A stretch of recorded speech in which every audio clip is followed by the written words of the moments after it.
we're here for you.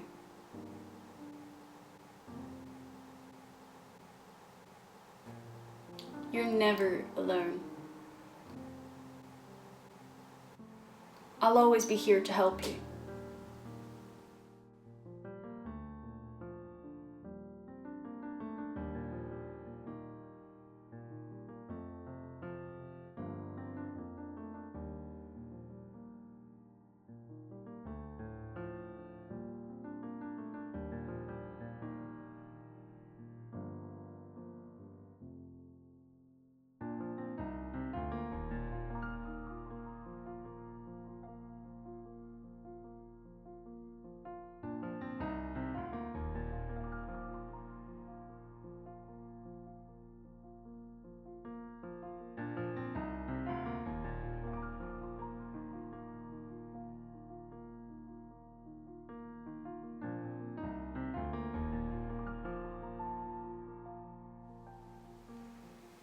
Hi beautiful warriors, Hannah here for another video.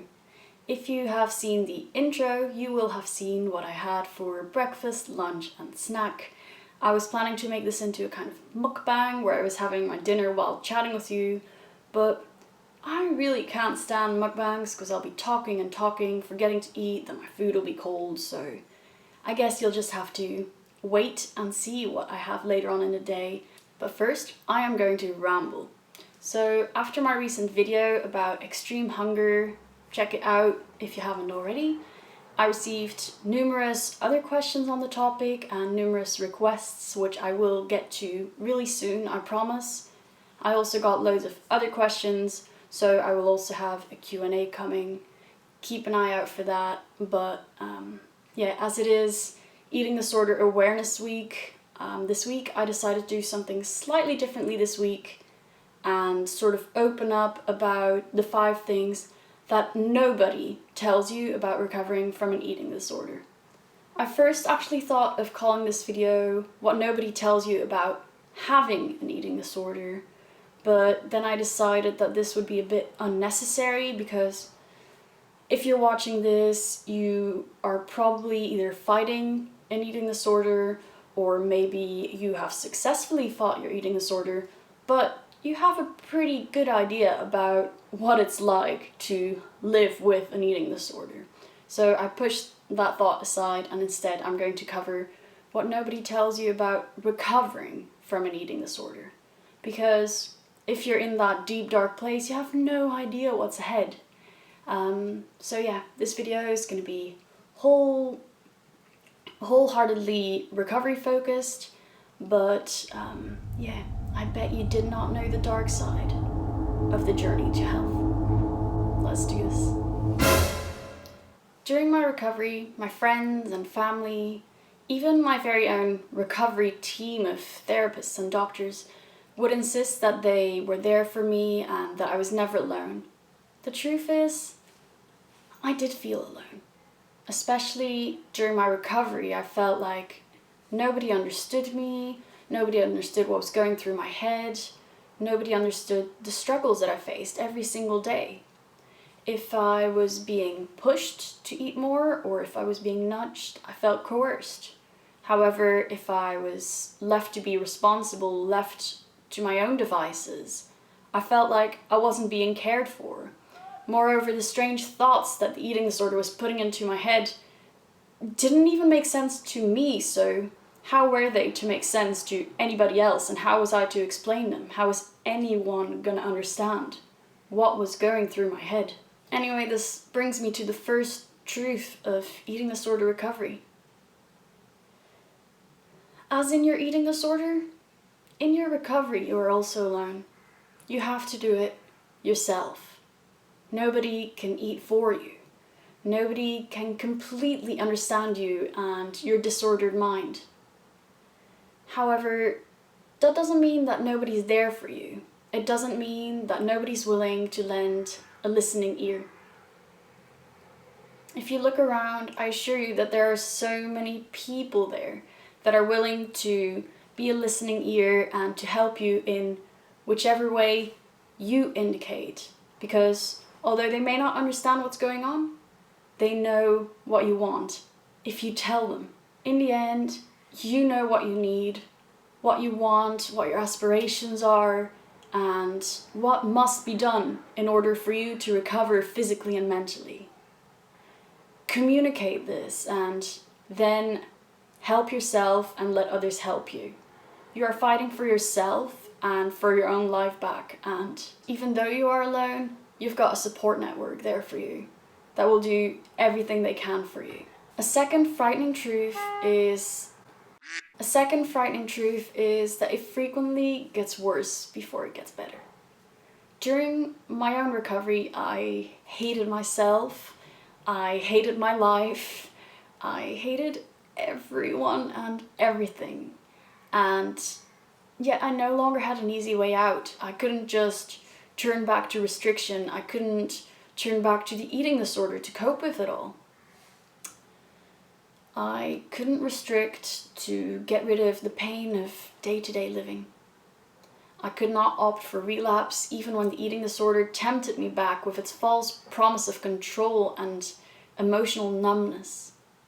I spent hours sobbing in my room, screaming into the pillow, and I was unable to pinpoint the cause and unable to speak up.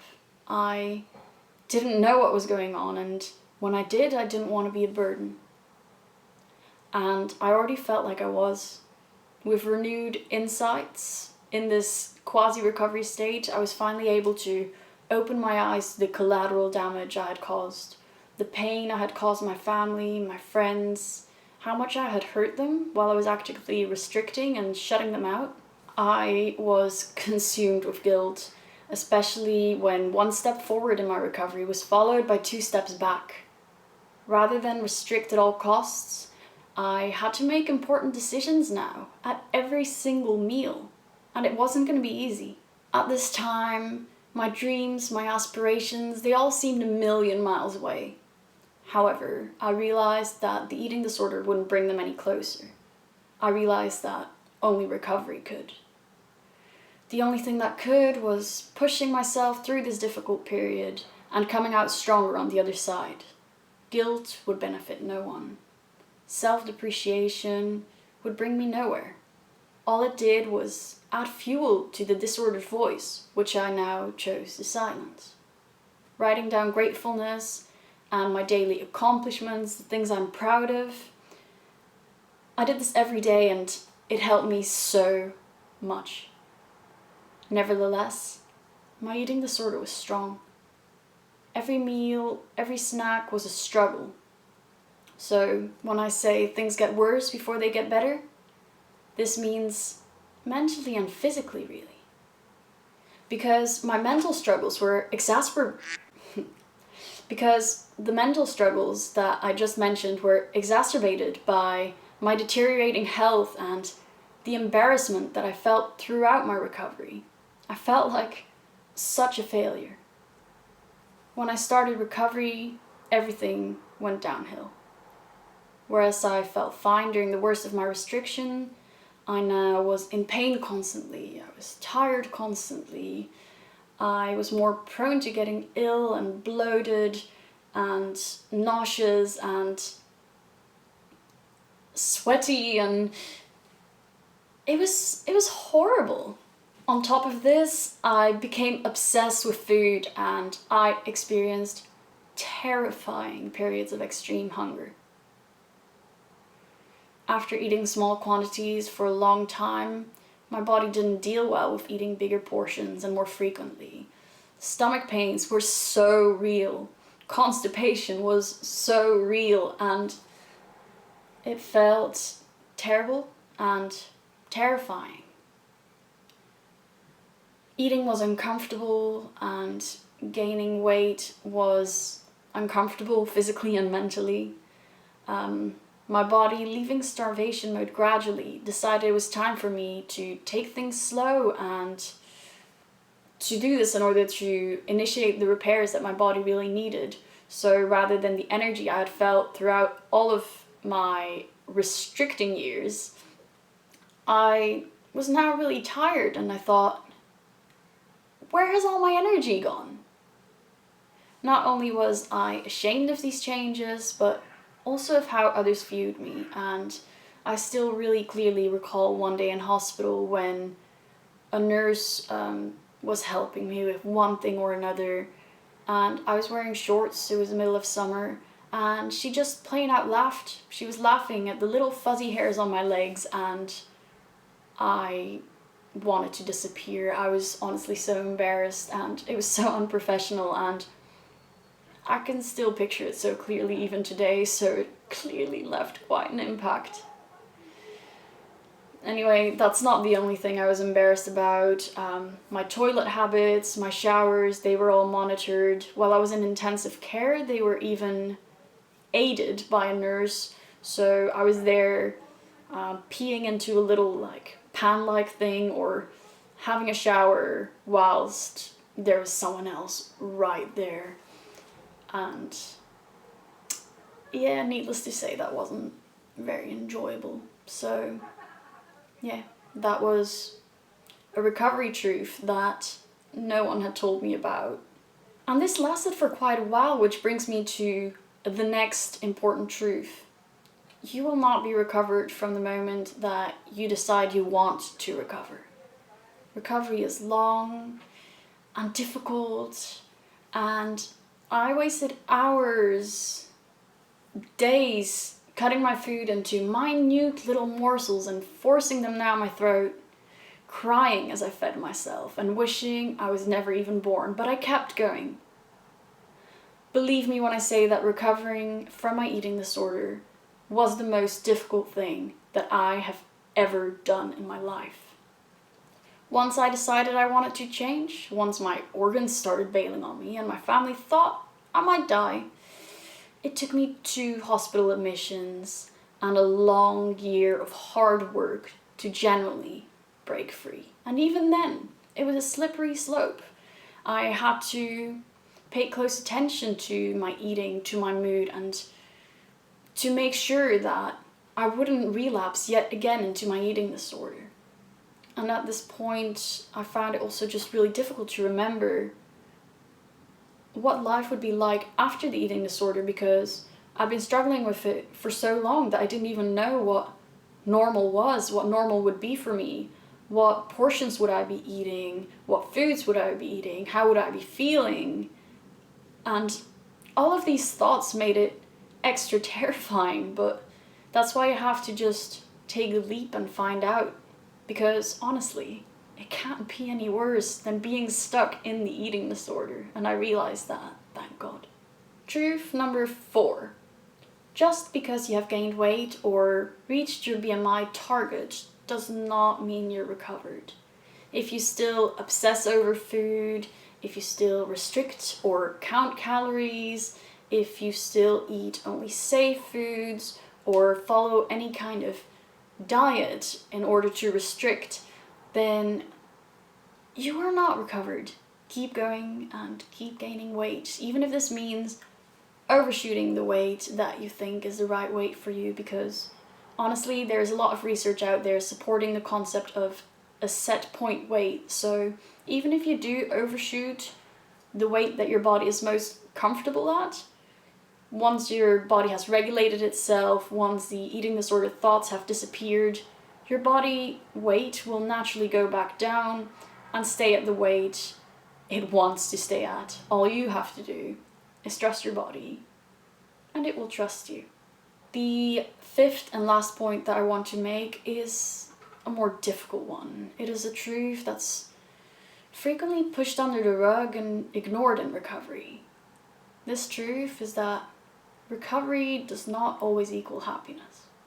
Gaining weight and food freedom will not make other problems go away, especially the problems that likely triggered the eating disorder. This knowledge, in fact, kept me trapped in my eating disorder for a long time. I thought, well, if I'm going to be depressed no matter what, why not be skinny and depressed? Because that was obviously the better alternative, right? Well, not really. There's nothing good and nothing glamorous about being stuck in an eating disorder. And if I would now objectively look at the choice between being depressed and being depressed with an eating disorder, I certainly know which one I would pick. Anyway, recovery will not make your problems go away, that's true, but it will teach you so much.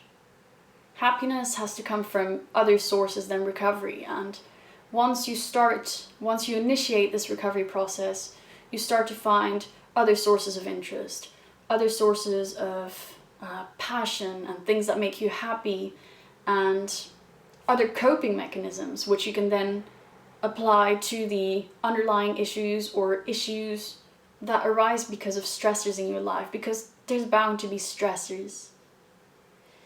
Anyway, although recovery may not be the panacea, recovery will make you more capable of dealing with any issues that arise, and that is what matters. You will be equipped to face anything. If you can beat your eating disorder, that's incredible, and I honestly believe you can do anything. So there you have it. The 5 little known, little disclosed secrets of anorexia recovery.